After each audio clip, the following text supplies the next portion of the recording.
Message à caractère informatique. Message à caractère informatique. Bonjour et bienvenue dans ce nouvel épisode de Message à caractère informatique, épisode numéro 159. Nous sommes le 12 mai 2026 et comme la dernière fois, je suis aujourd'hui entouré de deux personnes merveilleuses, de merveilleux collègues qui se cachent derrière ces boîtes de pâté ENAF. La seule boîte de pâté ENAF du sud de la Suède, c'est bien Gilles. Bonjour Gilles, comment tu vas? Bonjour Horatio, ça va? Et qui se cache derrière notre beau logo CKE Clever Kubernetes Engine? C'est sans doute Antoine. Bonjour Antoine, comment tu vas? Salut Horatio, ça va bien et toi? Bon bah, il semblerait que l'autre jour vous avez aimé ce truc-là de Massy parce que vous êtes de retour tous les deux, c'est cool. Donc, on va quand même commencer par faire un petit tour de table. Allez, aujourd'hui on commence par Gilles. Qui tu es? Raconte-nous et pourquoi tu es ici? Eh bah, bonjour à tous. Donc, moi, je m'appelle Gilles. Je suis, on me surnomme le chat parfois. Donc, si j'ai parlé des chats pendant l'épisode, ne cherchez pas, c'est Gilles. De la même façon que si j'ai dit panda, ça va être Antoine, mais il vous expliquera. Et donc, je travaille à Clever Cloud dans l'équipe Kubernetes depuis maintenant 2 ans et demi. Et je fais principalement plus de l'opérationnel des clusters cubes. Nickel, bah merci. Et Antoine, Panda, comme on disait, qui tu es? Bah, du coup, moi, c'est Antoine /Panda. Je suis tech lead sur la partie compute et je bricole autour de la virtualisation et de Kubernetes, et notamment CKE qu'on a sorti en bêta il y a pas longtemps. Voilà. Et donc, l'autre jour, on a parlé de Kubernetes, on avait tout plein de liens et aussi tout plein de liens qui n'étaient pas sur Kube. Et comme ça nous arrive souvent, on s'est laissé manger par la montre. Donc, aujourd'hui, on a à nouveau plein de trucs à vous raconter. Allez, on va démarrer. Cette fois, c'est moi parce que j'aime bien parler de notre communauté. Et là, depuis quelques jours, un des membres de notre communauté, Fred Alix, a sorti 3 petits outils open source très sympas. 3 petits outils open source pour aider à monitorer ces applications Clever Cloud. C'est tellement cool quand c'est pas des applis internes, pas des gens de chez nous, mais nos utilisateurs qui décident de contribuer en open source des petits outils pour travailler avec Clever. C'est vraiment chouette. Non, c'est super cool et puis j'avais vu passer vite fait. C'est aussi sympa de voir des graphes de monitoring qui sont pas du Grafana. Ça change un peu. On adore Grafana, on propose Grafana, mais c'est assez cool de voir des gens qui font un peu du custom et qui s'appuient sur ce qu'on propose. On a beaucoup pensé la philosophie de la boîte depuis longtemps sur tout proposer sous forme d'API, produits, etc. Le maximum, et de voir qu'il y a des gens qui en tirent parti, c'est trop chouette, quoi. Mais en plus, il y a les deux extrêmes. D'un côté, il y a un outil de monitoring en mode TUI, en mode terminal, comme c'est très à la mode en ce moment, et il est plutôt bien fait et très sympa. Ouais. Mais dans l'autre extrême, il est une version jeu, quoi. Il transforme tes organisations Clever dans des villes Moyen-Âge fantastiques, avec chaque application étant un bâtiment. C'est vraiment... Bon, je pense que c'est plus inutile, mais beaucoup plus indispensable même. Oui, ça me fait vachement penser à... Il y avait un gars sur Reddit qui avait fait ça il y a un moment, qui était de la gestion de multi-agents Claude dans un petit jeu. Et en fait, chaque agent Claude était représenté par un petit personnage qui faisait dans la room que tu avais dessinée exactement l'action qu'il est en train de faire. Donc s'il était en train de lire du code, il lisait du code. Si t'es en train s'il est en train de programmer, il est en train de programmer. S'il est en attente, il te met une petite bulle en te disant j'ai besoin d'aide, etc. Ouais, et puis il y avait une bibliothèque où je crois quand il va chercher des documents sur internet, en fait il se lève de sa chaise et il va chercher dans la bibliothèque les infos et il revient. Ça me rappelle aussi un petit outil de monitoring Kubernetes que j'avais fait dans une vie précédente, dans lequel les pods étaient des monstres de Space Invaders et tu Ah ouais. pouvais aller les tuer. Ah, c'est trop bien. Ouais, je trouve ça cool. En fait, il y a plein de choses où avant on se serait dit on n'aura pas le temps ni l'énergie de le faire. C'est ça. Et on fait des trucs assez cool avec l'IA où ça coûte moins cher. Et c'est plein de projets, on n'a pas besoin d'une qualité de code ou d'un niveau de compréhension parfait pour faire chaque chose. Mais par contre, ça permet de faire des petites choses rigolotes comme ça et ça donne le sourire. C'est cool. Ah, c'est carrément cool. Bon, bah, alors, qui va lancer sur un autre des multiples sujets qu'on a? Et bah, puisqu'on parlait de gestion des agents cloud, je te propose de rebondir sur une annonce d'Anthropic d'hier. Alors c'est plus sérieux, mais je pense qu'ils se sont rendus compte chez eux que que les gens démarraient beaucoup trop de sessions en parallèle. Et du coup, ils ont proposé leur propre implémentation de ça. C'est du multi-agent. Donc en gros, c'est un mode de Claude. Vous le démarrez avec Claude --. Je vais essayer de retrouver. Je l'ai lancé tout à l'heure. Claude Agent, juste. Ouais. C'est en preview depuis hier, en research preview depuis hier, et ça vous permet du coup de discuter avec un agent qui gère les autres et de vous rediriger dans le bon flux, donc de pouvoir faire de la gestion de groupe assez efficacement. Ce qui manquait un peu, parce que je pense que tous les gens qui s'en servent de manière extensive avaient commencé à développer un genre de syndrome de je vais mettre 70 000 fenêtres et jongler entre chaque, ce qui a ses limites. Et du coup, je pense que je vais me faire un outil maison pour essayer de gérer ça comme je peux. C'est ça. Il y a encore plus de limites. Il y avait plein de gens qui avaient pris cette approche-là, donc ils ont pris acte et ils continuent. Je suis assez bluffé à chaque fois de l'approche produit de Claude et de la vélocité qu'ils ont pour faire ça, parce qu'ils vibe code aussi de leur côté, j'ai aucun doute. Mais c'est assez sympa. C'est assez sympa de voir comment ça fonctionne de ce côté-là. Bah, c'est cool et ça fait carrément avancer les choses parce que c'est clair que dès qu'un outil commence à l'avoir, bah, quelques semaines après, ça te trie tes différentes sessions Claude par catégorie. Donc là, je vois par exemple, t'as telle discussion, bah, elles sont en attente d'un input de ta part. Et celles-là, elles sont en train de travailler. Et celles-là, elles sont terminées. Donc, je sais pas comment il sait que c'est terminé, mais voilà, tu peux voir en fonction de l'activité du coup de tes sessions. Donc ça, c'est pas mal. Et tu peux les nommer du coup. Bah, c'est top. Bon, bah, un truc à tester. On a plusieurs liens autour de l'open source. Et là, je crois que c'était toi, Gilles, qui me parlait del dernier rebondissement dans la saga Minayo, qu'après avoir élevé ou archivé leurs parties open source, ils l'ont remis pendant quelques temps et ça a été à nouveau archivé il y a des semaines et cette fois a priori de façon définitive. Définitive, ouais. Ouais, donc bah c'est ça. Donc j'ai pas suivi toutes les phases du feuilleton, mais il y a eu des problèmes de maintenance, je crois. Puis le fondateur a décidé de mettre en maintenance le Minayo, donc la partie open source de Minayo.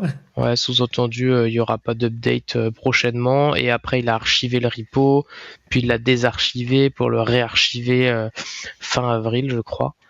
Bon, attends, je me rends compte qu'il y a des gens qui nous écoutent qui sans doute ne savent pas trop qu'est-ce que c'est Minayo et pourquoi ça serait une news intéressante.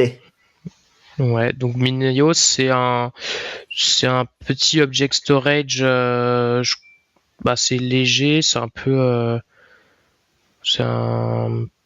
Visiblement, c'est single binary. Donc, c'est une implémentation de protocole S3, un object storage compatible S3, et c'était peut-être une de celles que, jusqu'à il n'y a pas longtemps, était facile à installer.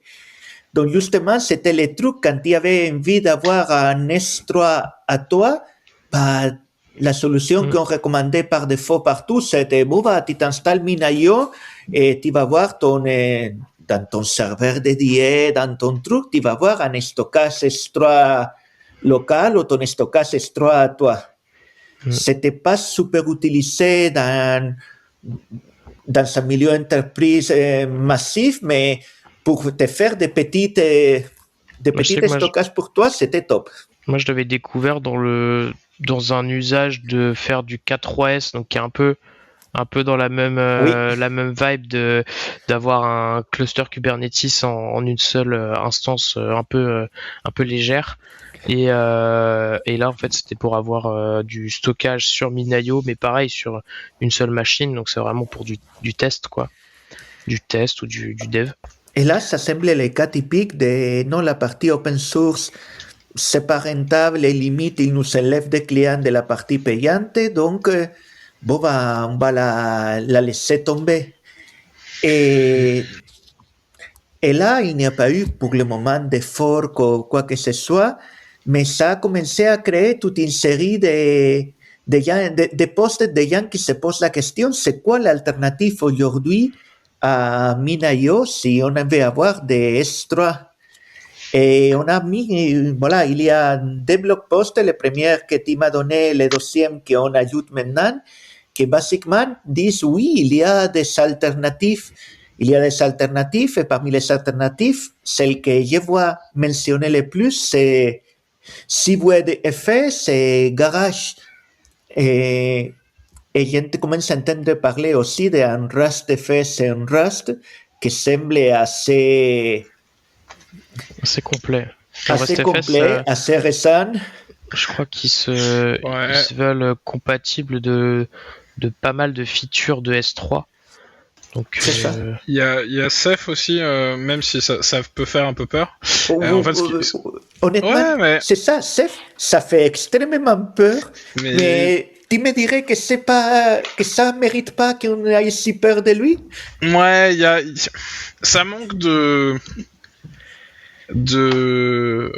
facilité de déploiement, mais c'est utilisable même en mode pas distribué et ça marche bien.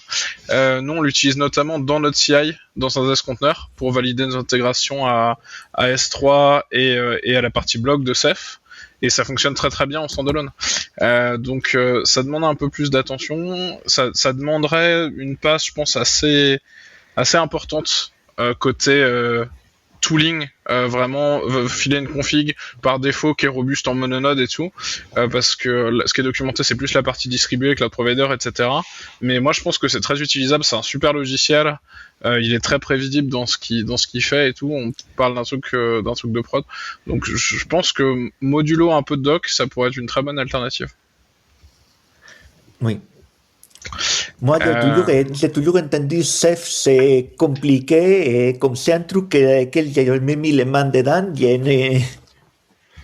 tu demandes à ton agent préféré, il saura le faire. Ouais. Ouais, je pense que si sur la discussion globale sur le fait que Minayo ait close sa partie open source, je crois que j'en parlais déjà il y a au moins un an, quand on avait eu toute l'histoire AK, etc. Et force est de constater qu'on n'a toujours pas trouvé le modèle. Hein. Je sais pas, je désespère un peu de trouver un modèle économique, qu'on trouve un modèle économique pour l'open source. Parce que j'ai quand même l'impression qu'on boucle sur les gens soit font un projet gratuit parce qu'ils ont un besoin, l'open source, et au bout d'un moment on en a marre de le maintenir sans être payé et du coup ils le close, soit une bande de gens tech cool, très compétents, se mettent à faire un projet en levant de l'argent et puis quelques années après se trouvent à devoir le rembourser et montent un modèle économique pas prévu à l'arrache qui a donné tous les Mongo, AK, etc. Et je pense que le fait qu'on arrive à lancer des projets open source from scratch avec des gens techniquement très compétents, c'est bien, mais il faudrait qu'on arrive à les rémunérer plus tôt, que ce soit pensé un peu mieux en avance et qu'on arrive à faire quelque chose avec du shared revenue, même minimal, mais juste le tipping, on voit que ça marche pas. C'est drôle parce que je suis persuadé que les gens qui nous écoutent vont penser qu'on a programmé ça, mais là c'est complètement spontané. Merci Panda, parce que justement j'ai trouvé un exemple qui est sorti aussi il y a une semaine Payer Wow. backrest, un utilitaire Ah. pour faire des backups et restore des payés. Et le maintainer avait annoncé il y a quelques mois qu'il arrêtait. Il avait un peu marre de voir comme lui, ça allait bouffer tout son temps, toute son énergie, les boîtes l'utilisaient à gogo et personne ne payait et il voulait pas non plus que le projet tombe dans de mauvaises mains. Et semaine dernière, ou il y a 2 semaines, le temps passe trop vite, il a annoncé sur LinkedIn que, en fait, il a trouvé un modèle économique. Il a trouvé le modèle économique, c'est une série de personnes / entités de la communauté qui a créé une coalition de sponsors pour s'assurer que le projet peut continuer, mais qu'il peut continuer sans que les maintaineurs auteurs perdent le contrôle, que ce soit pas un achat de projet par une boîte qui puisse ensuite changer la licence ou changer la gouvernance, ou que ça soit pas un autre maintainer lambda qui puisse prendre le contrôle et peut-être introduire des problèmes. Non, c'est une coalition de sponsors qui a C'est cool. committé assez de sous pour dire qu'il continue. Et Ouais, c'est rare, quoi, mais ça Ouais. montre que c'est possible. En fait, ça commence vachement à ressembler au milieu de l'édition. Hein. Si on y réfléchit, je trouve qu'on s'approche beaucoup des médias indépendants, genre Mediapart, ce genre de choses, où tu cherches du sponsoring, tu cherches à diversifier des sources, et on commence à comprendre que c'est un enjeu assez structurant pour que ça reste un bien commun et pas de la privatisation avec de la monétisation outrance, quoi. Et qu'à un moment donné, quelqu'un doit payer, donc autant qu'on le fasse plutôt que perdre ce média-là, ce logiciel-là, cet outil-là, quoi. C'est ça, une autre approche aussi qui marche bien, mais qui est plus aléatoire dans le fait de l'obtenir ou pas, c'est typiquement un truc qui a eu lieu avec un projet qui est né chez Clever puis qui a continué sa route après, sur lequel on contribue toujours un peu, c'est Biscuit, qui a été adopté par la fondation Eclipse. Et donc il y a les fondations Eclipse, Apache qui sont aussi pas trop mal pour maintenir de ce côté-là, donc c'est une piste intéressante de revenus pour gérer ce genre de choses.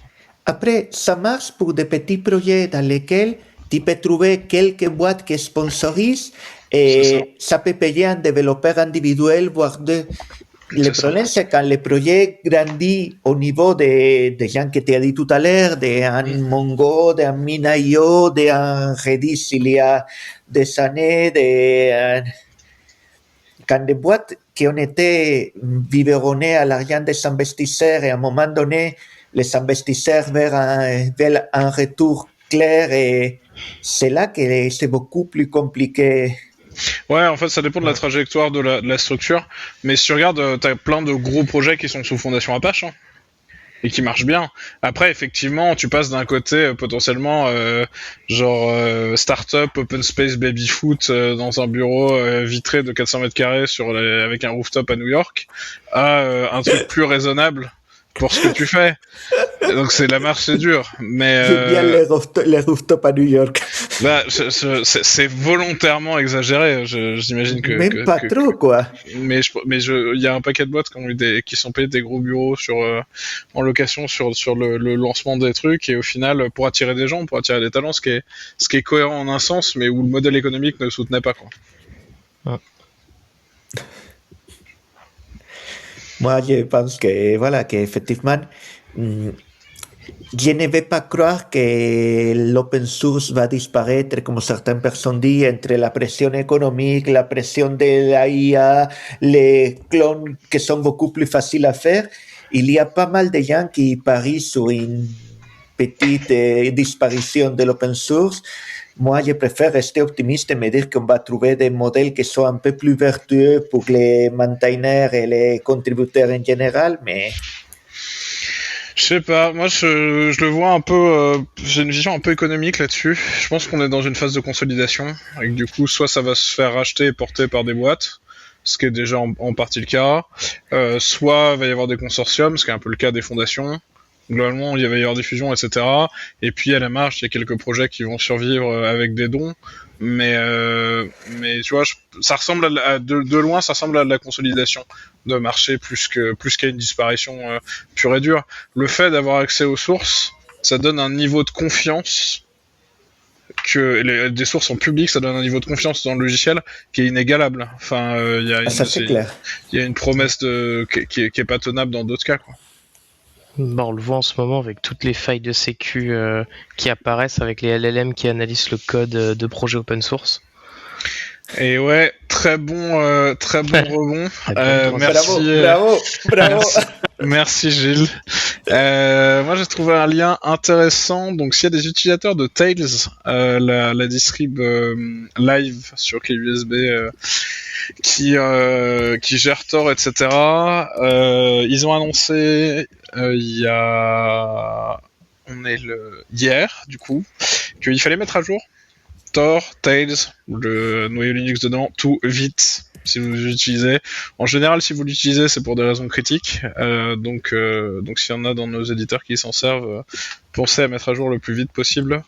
Le sous-jacent, je sais pas s'ils en parlent dans le blog post qu'on va linker, mais c'est une mise à jour. Voilà, c'était à peu près sûr. Dirty Frag. C'est ça. Donc la grosse vulnérabilité du moment qui permet de faire une tonne de choses sur la privilege escalation, et dans ce contexte-là spécifiquement, c'est vraiment critique. Donc protégez-vous, mettez à jour. Et c'est quoi ces copy files, dirty flag et tout ça? Tu nous peux faire un petit résumé pour ceux qui ne l'ont pas trop suivi? Ouais, carrément. Alors, je suis pas expert en sécu, hein, donc ça va être avec les mains. Mais c'est ça que j'ai envie que tu nous dises. Mais globalement, il y a une partie, en tout cas pour Dirty Frag, il y a une partie qui consiste à faire de la modification de binaires à chaud dans la RAM. En fait, il y a un système de cache dans Linux qui permet de cacher les programmes qui sont appelés souvent. Et il s'avère que apparemment Dirty Frag permet de faire une écriture dans cette mémoire-là, donc de modifier des programmes qui vont être appelés depuis le cache. Pourquoi c'est quelque chose de critique? Parce que en fait, quel que soit l'appelant, le programme est modifié. Et tant qu'il est dans le cache, l'exploit est là. Et le risque de ça, c'est que, en fait, c'est une attaque de Privesc en théorie comme une autre. La différence, c'est que la plupart des autres, elles étaient mitigées par le fait que, en fait, il fallait avoir de la chance pour tomber dessus. Il fallait espérer ne pas faire cracher le kernel au moment où on faisait la modification de mémoire. Là, il semblerait, et je saurais pas expliquer pourquoi, mais que ce soit très déterministe. C'est peut-être ce que ça tire parti de ce mécanisme de cache. Mais cette attaque, elle est très très déterministe, et c'est pour ça que les gens sont tous aussi énervés sur le fait de patcher. Parce que c'est dangereux, quoi, en fait, un Privesc. C'est comme les précédents copy-fail, que c'est plus vieux, ça peut être une semaine. Là, ça s'est basé sur les API crypto des noyaux Linux, et ils ont trouvé, on va être clair, un LLM a trouvé sous la suggestion d'un chercheur en sécurité, c'est pas l'LLM tout seul, c'est que les chercheurs soupçonnaient qu'il y avait des problèmes avec l'API crypto, un use case dans lequel l'API crypto pouvait écrire quelques bytes n'importe où dans le file system. Et donc, l'exploit qu'ils ont fait, c'est écrire quelques bytes pour remplacer la commande su qui permet de devenir root, et faisait que n'importe qui avait un user quelconque pouvait, en envoyant les bonnes commandes à l'API crypto, surécrire le fichier global su et donc devenir root sur la machine. Mais la faille était là depuis des années et des années. Ouais. L'LLM a accéléré sa découverte parce que ça a permis d'analyser à fond les codes sources de tout l'API crypto pour trouver une faille, mais c'est des failles qui sont là, que à la connaissance générale, n'ont pas été exploités, au moins pas publiquement. On ne sait jamais Oui, si déjà on peut s'en servir. tout le monde sauf la NSA, quoi. Voilà, Ouais. c'est ça qu'on voulait pas dire, mais on a dit effectivement. Oui, ça va. Et c'est pour ça qu'on vous dit de patcher toutes vos machines le plus tôt possible. C'est ça. J'ai retrouvé une description rapide du truc. En gros, c'est n'importe quel process non privilégié, et ça inclut les process qui tournent dans la namespace. Coucou aux gens qui font du Docker. Peut réécrire les pages mémoire en cache, donc qui sont le cache de binaire dont je parlais tout à l'heure, et n'importe quelle page du cache auquel elle a accès normalement en read-only. Ça utilise FRM et ESP Splice, une race ESP Splice. Je connais pas suffisamment cette partie-là pour détailler ce que c'est, mais s'il y en a qui connaissent, n'hésitez pas à détailler dans les commentaires, on prend. Ok, bon bah, Je pense que pour faire une transition ensuite, tu peux peut-être nous parler de Small VM, Horatio. oh, Small Pour VM. montrer. Bah, Small VM, c'est un truc que j'ai découvert grâce à des collègues semaine dernière et que j'ai trouvé que c'est un petit jouet très sympa parce que ça permet de créer des VM, des vrais VM légers sur ton laptop, que ça soit un Linux ou un Mac, déjà sur un Mac, en n'utilisant pas de containers, mais directement des vrais petits VM qui tournent sur les hyperviseurs locaux et qu'après tu peux, bah, quand tu finis, tu peux les packager, les déshydrater dans un petit fichier et ensuite, quand tu veux les réutiliser, tu les réhydrates et tu les lances. Oui, voilà, c'est des VM lyophilisés, mais c'est extrêmement pratique dans mon cas, moi, pour lancer mes petites séances cloud et séances de ce type-là avec des Cyan et des LLM variés, parce qu'il me crée sur ma machine une petite VM dans laquelle je copie ce que j'ai envie de copier, je lance mes Cyan, je sais qu'il ne va pas avoir des effets de bord, qu'il ne va pas pouvoir accéder nulle part d'autre, donc je peux le laisser des permissions larges et je peux avoir plusieurs qui tournent sur ma machine avec des très belles performances, tout ça sans devoir m'embêter à avoir un Docker desktop, parce que bien connu sur un Mac, la seule façon de pouvoir utiliser proprement Docker, c'est avec un Docker desktop ou un Podman desktop ou un Rancher desktop qui doit tourner, etc. Et tu tournes dans la VM, enfin dans une grosse VM Linux à chaque fois, C'est ça. où tous tes conteneurs sont partagés, donc c'est pas C'est l'idéal. C'est assez cool, je connaissais pas. Ouais. Je vois que ça utilise quand même pas mal le primitif de Docker, j'ai l'impression. Ouais, moi, ce que je trouve, c'est. Notamment les images, c'est assez cool. Je me souviens d'un projet qu'on avait essayé de faire avec Pierre chez nous il y a quelques années, qui était justement de faire ça. C'est ça, Des images c'est Docker. ça que ça m'a rappelé aussi. Et on avait galéré. Je me souviens parce que t'as tout le mapping de file system qui est un peu compliqué. Il y a la partie réseau qui est dure à monter aussi parce que ça marche pas pareil. Et c'est assez cool de voir qu'il y a des gens qui reviennent en force là-dessus, que ce soit eux ou Kata Containers qui commencent à être vraiment sérieux maintenant sur la gestion du remplacement. Et c'est trop bien de voir ça. Enfin, Côté CKE, nous on est en train d'évaluer tranquillement, parce que ça a quand même des petits impacts importants, potentiellement la possibilité de faire du Kata Containers, et parce qu'on trouve que c'est une bonne approche. En fait, la virtualisation, là, on pousse ça depuis longtemps, et c'est cool de voir qu'il y a des gens qui s'en emparent, quoi.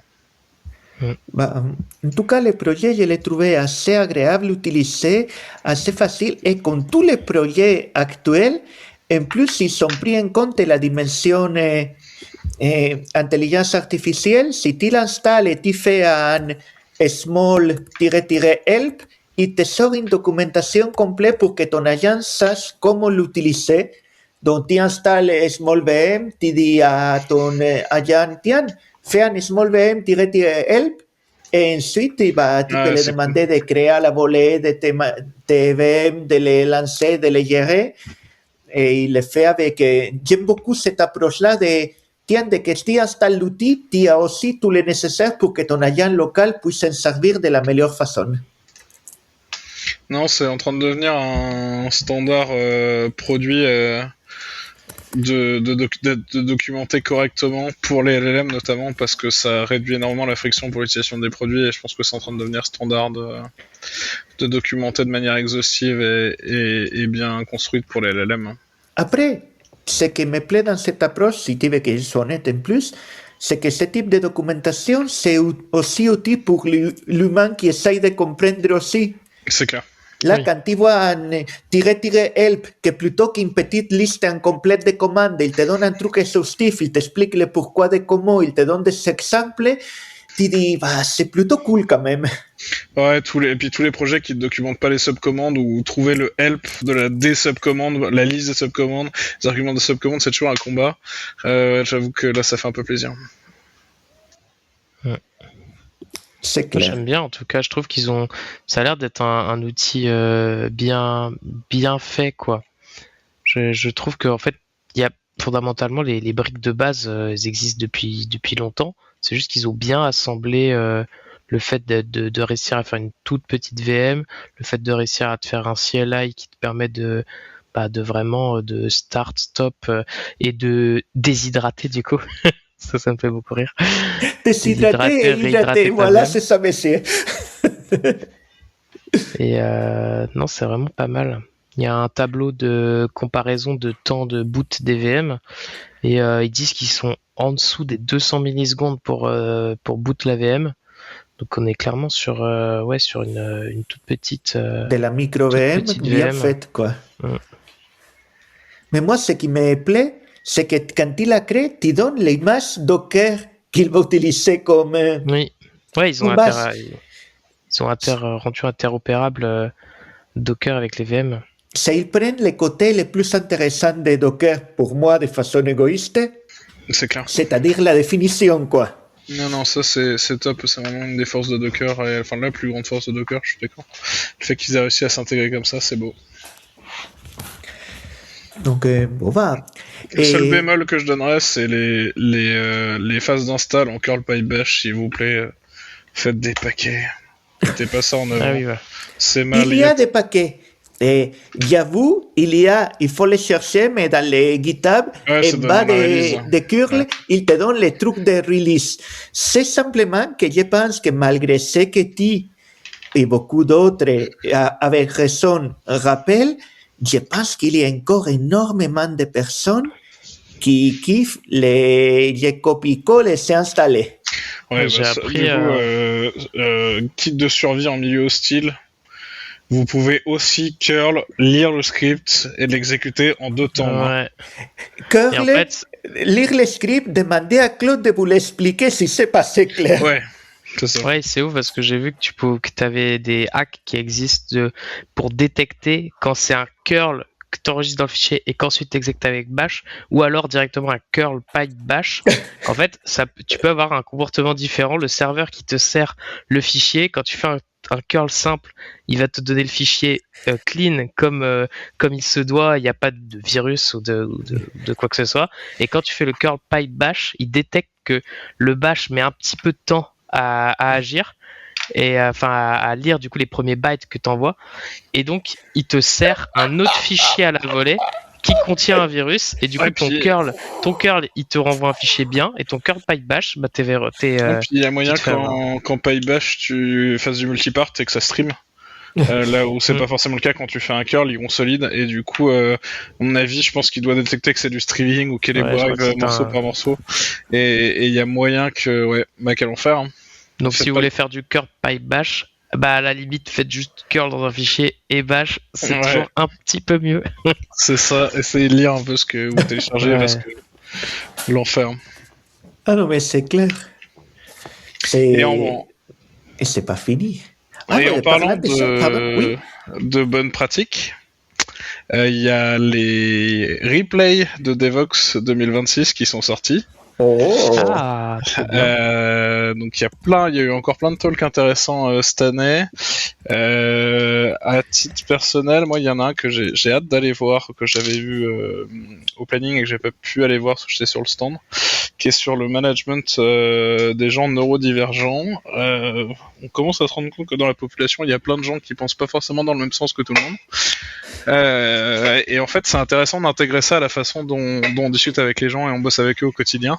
Et je trouve ça cool qu'il y ait un talk là-dessus, qui soit pas purement technique. Donc je pense que moi je vais aller voir ça assez vite. Notre cher Horatio ici présent a fait un talk avec une mise en scène magnifique que je vous invite à aller voir aussi. Celui-là n'est pas filmé, heureusement ou malheureusement. Ne serait-ce que pour les gens qui étaient dans la salle en ce moment-là.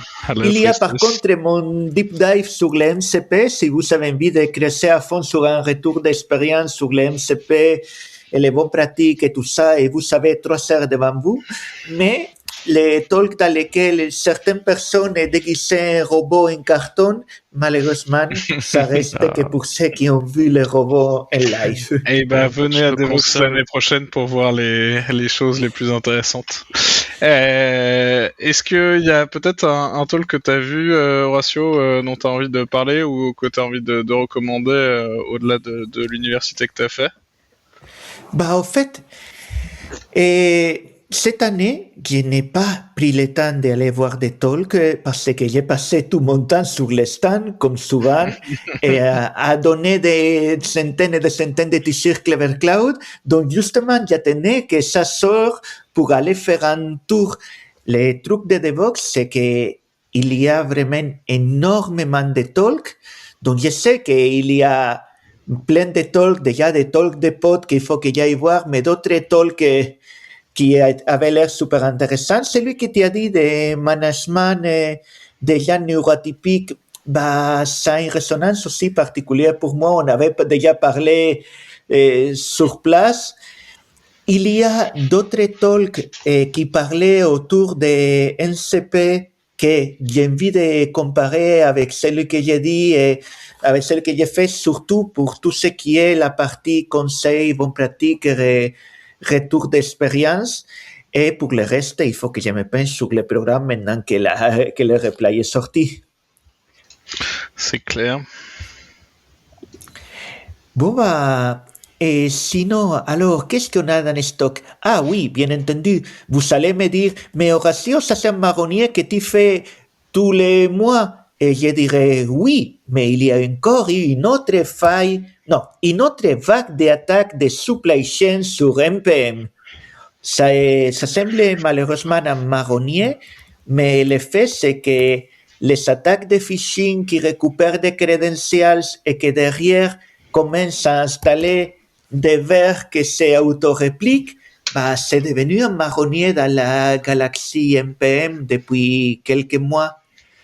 Et dans ces nouvelles vagues, il y a plein de paquets, plein de boîtes. Et malheureusement, la vague, il a fait que commencer il y a des jours. Donc, s'il y avait un conseil à donner, c'est aujourd'hui la meilleure façon de se protéger contre ces attaques dans la galaxie MPM, c'est ne pas utiliser les dernières versions d'aucun artefact. C'est l'enfer. Si vous prenez une version qui soit, disons, d'il y a 2 semaines, vous êtes à 99% de chances libres de problèmes parce que les trucs sont détectés assez vite.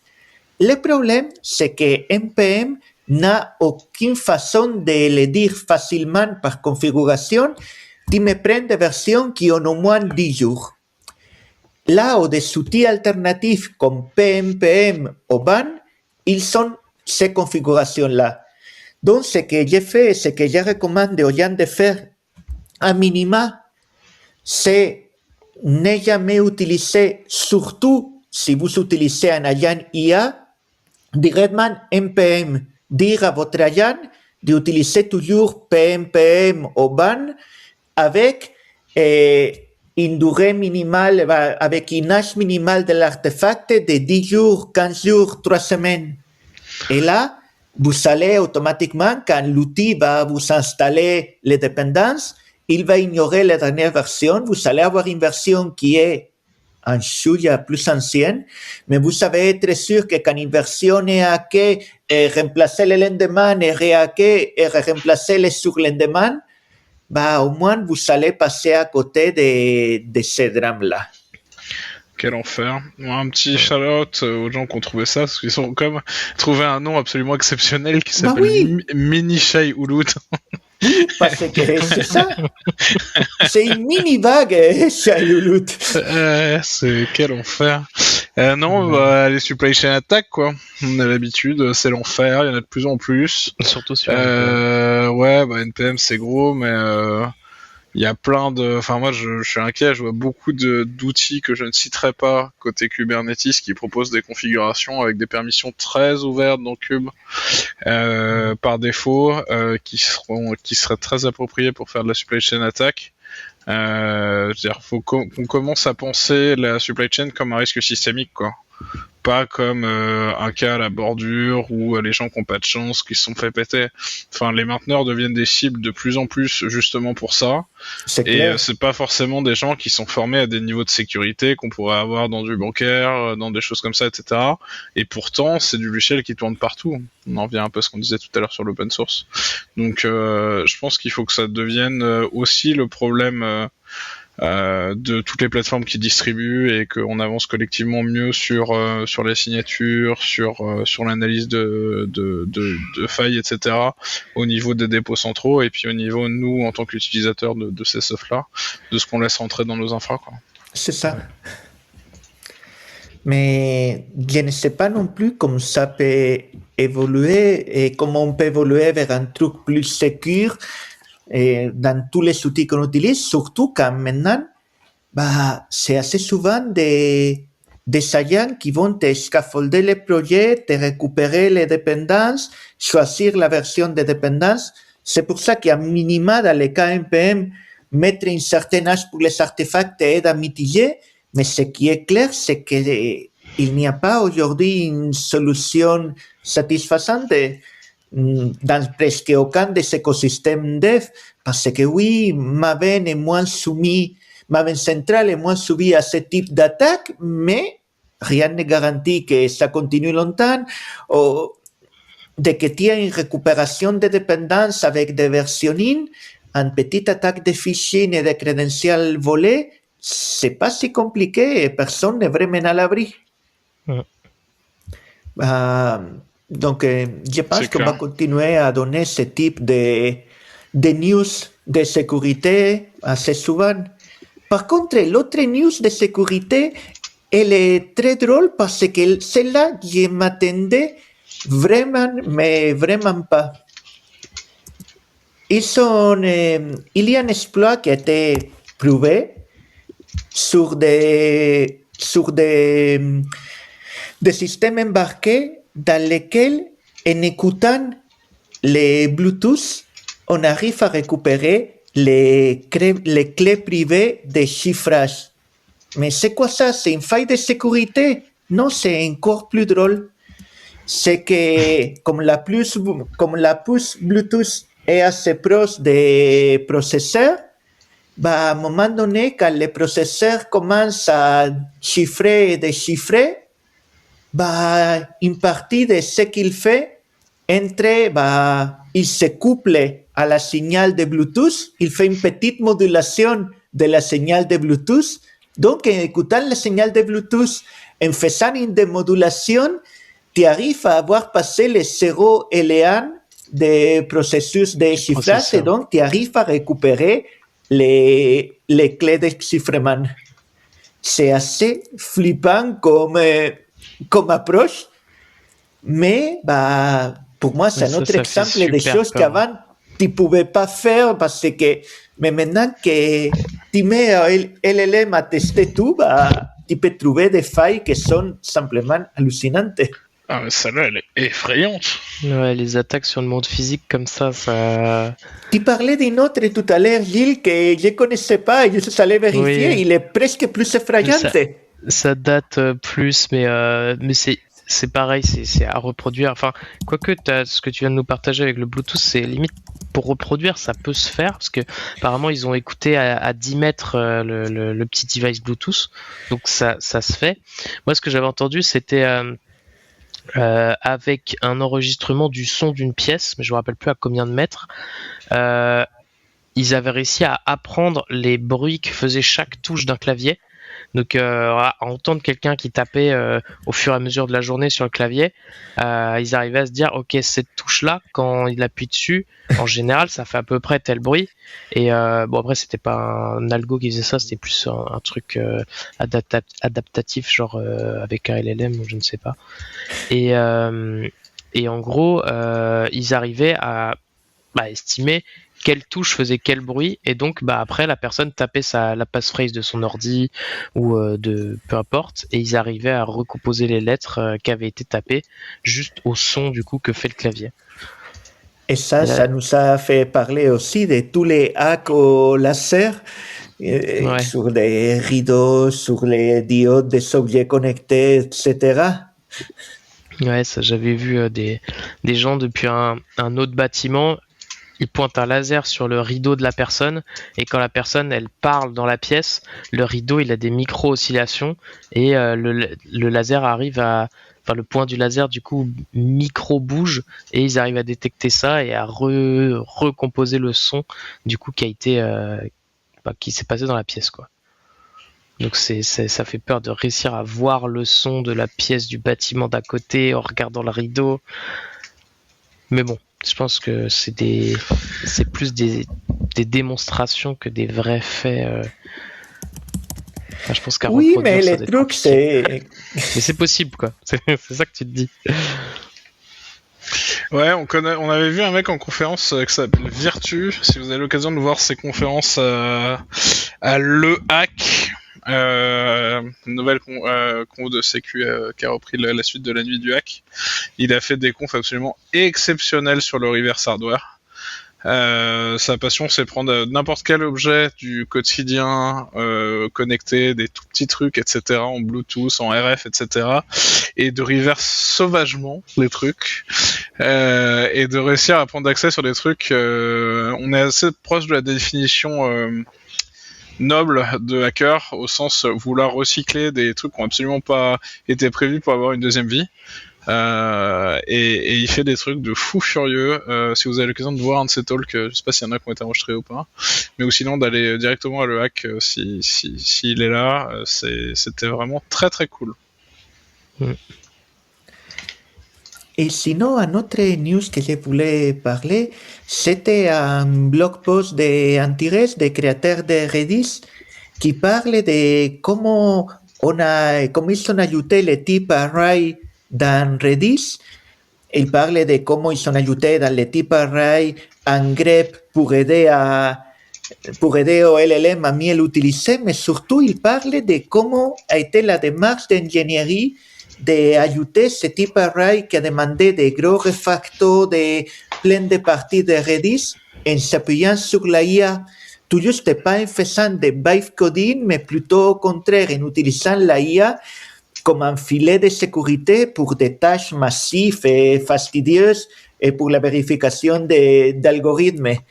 Et donc, j'aime beaucoup parce que ça parle justement d'ingénierie logicielle, et comment le faire avec la IA en appui, pas déléguer les tâches à la IA et avoir après une dette cognitive, une dette de compréhension, mais plutôt faire de l'ingénierie en s'appuyant sur la IA. Donc, c'est un sujet que moi, ça m'intéresse beaucoup, que Clever, ça nous intéresse beaucoup parce qu'on utilise beaucoup la IA, mais carrément, on ne fait pas de byte coding, mais on fait de l'ingénierie logicielle avec. Et ce post-là, ça explique une démarche que je pense que beaucoup de gens de Clever peuvent se retrouver dedans d'une façon différente, mais c'est la démarche que c'est actuellement utilisée chez Redis. Et c'est très cool. Ça me fait vachement penser à la vidéo avec un titre un petit peu plus technique que Micode avait sorti il y a quelques mois, si je dis pas de bêtises, ça s'appelle La Fabrique à idiots, qui prend l'approche du fonctionnement cognitif de l'apprentissage, et qui explique le risque associé à l'utilisation du LLM où on ne réfléchit plus, et surtout qu'énormément de LLM, en poussant la satisfaction, pousse les gens à ne plus réfléchir, et du coup c'est assez cool de voir des initiatives comme ça. Et puis de manière générale, il faut bien comprendre qu'on peut s'emparer de l'outil et lui demander de travailler autrement. Et d'ailleurs, plus on maîtrise un sujet de manière générale, plus on est performant avec le LLM et plus il nous permet de creuser, etc. Mais il faut toujours s'instruire, comprendre comment ça fonctionne et être capable d'avoir un regard critique sur ce que renvoie le système pour savoir s'il va complètement à l'envers ou pas dans l'approche. Et en fait, quand on met en place ces mécanismes-là, non seulement on apprend plus, on grandit plus et on fait des choses encore mieux. Donc je pense que c'est une très très bonne opportunité ce genre d'approche pour faire des choses mieux. Et vous pouvez prompter votre LLM pour apprendre des choses et pour l'utiliser comme un tuteur personnel, ce qui est une chance inouïe, je pense, pour progresser dans certains domaines. Et par exemple le développement, mais il y en a plein d'autres. En fait, pendant très longtemps, on a dit n'importe qui peut devenir développeur en travaillant longtemps dans le truc grâce à Internet et au fait que le code est disponible de manière assez importante avec l'open source et que vous pouvez voir plein d'exemples et progresser et bosser sur des projets open source et c'est cool. Je pense que l'arrivée des LLM démultiplie ce truc-là à condition que ce soit utilisé dans le bon sens et ce genre de projet le met bien en avant, donc c'est cool. Je pense que de l'autre côté, il va falloir que collectivement on arrive à bien trouver ces différentes façons de faire et quelque part, la IA est là pour rester dans tous les cas, que ce soit les grands IA ou des IA locales et l'ingénierie logicielle doit s'adapter à ça. J'adore voir ce type de démarche, j'adore voir aussi comment les différentes initiatives qu'il y a et je pense que dans les mois / l'année à venir, il va falloir qu'on parle beaucoup plus de comment faire concrètement, de comment enseigner cette nouvelle ingénierie logicielle et de comment ne pas perdre ces bons réflexes parce que c'est facile de faire des postes comme ça quand il y a des années d'expérience et oui, effectivement, tu es capable de suivre ce que l'IA produit parce que tu connais ce que ça doit donner. Je me mets à la place d'un junior, je me mets à la place de, tiens, je dois faire une app avec une base de données et je dois la déployer quelque part. La porte d'entrée la plus simple aujourd'hui, c'est Claude et OpenAI. J'ai besoin d'une app avec une base de données et la déployer dans un cloud provider. Qu'est-ce que tu me suggères? Et c'est là où les critères, il va te dire une solution ou une autre. C'est difficile d'avoir un critère, c'est difficile d'avoir une approche d'ingénierie dans ce cas. C'est là où l'expérience vient jouer, quoi. Oui, mais comment tu fais quand tu es junior aujourd'hui en 2026? On dit qu'on apprend beaucoup en faisant des erreurs et du coup, si jamais on laisse le LLM trop faire et qu'on ne fait pas par nous-mêmes, du coup, on apprend forcément moins bien. J'ai un avis un peu différent là-dessus. En fait, je pense que dans tous les cas, c'est amplifié, mais c'est un peu dans le fond de ce qu'il y avait avant. C'est-à-dire qu'avant, les gens qui développaient un petit truc en local puis qui disaient c'est merveilleux, développer un truc en local, regardez c'est trop beau, qu'ils le déployaient pas, ils voyaient pas la réalité de la complexité de le déployer et tout. Je pense que là c'est pareil en fait. On peut utiliser Claude où déjà on lui demande de nous laisser faire un peu, c'est ce que je disais au début, on peut le compter, mais en plus, en fait, faut voir le résultat concret. Et ça permet d'avoir beaucoup plus de temps pour avoir un regard critique sur ce qui est fait, vérifier, lui demander ce qui se passe si jamais il y a un incident et on perd la machine, lui demander de comparer plusieurs cloud providers avec les avantages en termes de réseau, en termes de coûts, etc. C'est plus un enabler pour aller plus loin et prendre plus de recul sur la situation et utiliser le temps qu'on n'a plus les mains dedans pour faire quelque chose, plutôt que se dire je claque des doigts et ça marche, parce que la réalité, c'est que tant qu'on n'a pas compris ce qu'on a fait, ça fonctionne pas, quoi. Oui. Bon, je pense que sur ces belles paroles, en plus j'aime bien, on va pouvoir arrêter cet épisode. Mais pour ça, la dernière fois, j'avais piégé Panda qui avait été obligé de nous trouver une musique de fans. Aujourd'hui, le tour, c'est à toi, Gilles. Tu peux nous dire quelle musique tu as ces derniers temps dans les oreilles? Ouais, du coup, hier, je rentrais de week-end et j'ai entendu un artiste que j'avais découvert déjà avec via le Z Event, donc événement des streamers français. Et j'avais découvert, du coup, c'est il s'appelle Bibi No Dollar. Donc c'est un Canadien, je crois. Ok. Et c'est très good vibe comme style de musique. Et je pense que je vais conseiller celle qui s'appelle 1-800. Voilà. Qui est très fun, très détente. Ok. Bon, bah, sur cette recommandation, on va vous dire d'abord merci Gilles, merci Antoine, merci d'avoir Bien sûr, été bien là sûr. sur cet épisode. Et merci à tout le monde de nous écouter. Et à très bientôt. Salut. Ciao. Au revoir.